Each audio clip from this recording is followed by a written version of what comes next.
بالتخرج نبارك يوم تم الهنا لك، إش ما خطاب فالك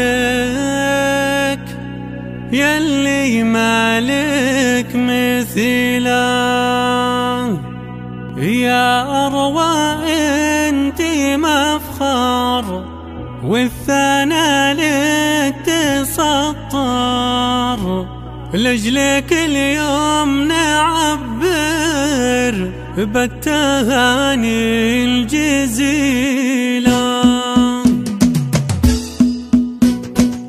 بالتخرج نبارك يوم تم الهنا لك، إش ما خطاب فالك يلي مالك مثيله. يا أروى انت مفخر والثنى لك تسطر، لجلك اليوم نعبر بالتهاني الجزيلة. امشي مشي الغزال وشانها اليوم عالي، ما لها من مثال الدلوع الجميلة. بالتخرج نبارك يوم تم الهنا لك، إش ما خطاب فالك يلي مالك مثيله. يا أروى انت مفخر والثنى لك تسطر، لجلك اليوم نعبر بالتهاني الجزيلة. امشي مشي الغزالي وشانها اليوم عالي، ما لها من مثال الدلوع الجميلة. بنت فيصل ونشهد طيب الأصل والجد، وأمكم روان تقدم التهاني الجزيلة. أروى اللي بحلاها فرقة عن سواها، الدلع محتواها والسجايا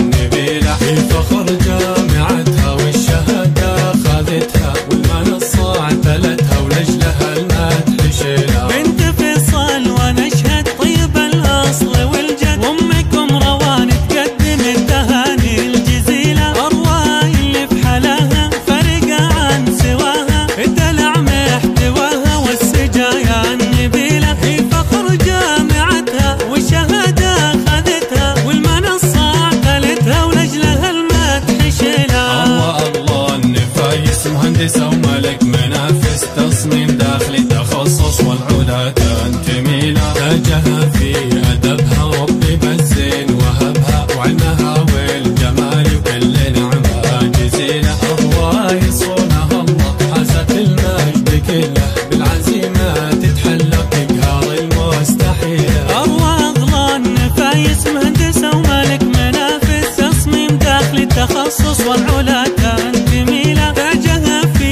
أدبها ربي بالزين وهبها، وعلمها والجمال وكل نعمة جزيلة. أروى يصونها الله حازت المجد كله، بالعزيمة تتحلى وتقهر المستحيلة. مذهلة في دلعها في أدبها وصنعها، علمها قد رفعها بنت أبوها الأصيلة. مذهلة في